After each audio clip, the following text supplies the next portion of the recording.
CIG TV News Update. I'm Donna Bush. Thanks for joining us. After 3. 1, 2, 3.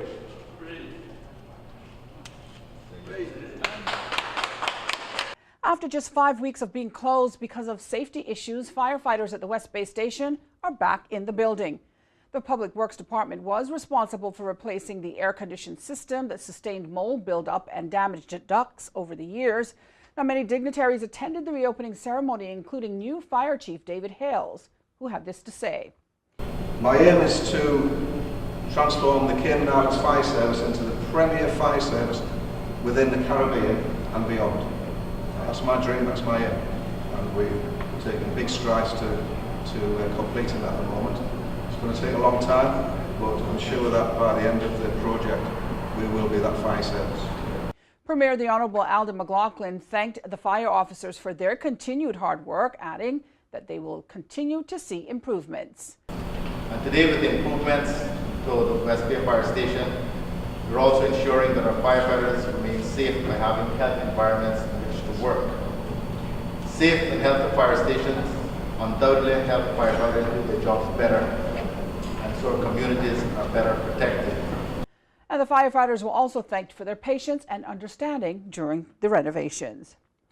Well, the Criminal Records Bill 2016 has been gazetted and is among a number of key pieces of legislation that will be debated in the upcoming sitting of the Legislative Assembly come October. Now, Premier the Honourable Alden McLaughlin says he's pleased that the government is able to bring this forward, as it was one of their goals. The changes will positively impact the prospects of Caymanians who have served their time for offences and have demonstrated their individual ability to live productive lives. It will enhance the employment prospects of ex-offenders, and finally, it will assist in removing travel restrictions, as well as help to reduce the barriers to successful reintegration into the community. Some former offenders have found themselves unable to obtain clean police records, even after living crime-free lives in the community for a decade or more in some instances. It resulted in a variety of barriers and obstacles to success for them, as well as their families. Finally, in many countries around the world and right here in the Cayman Islands, September is Recovery Month.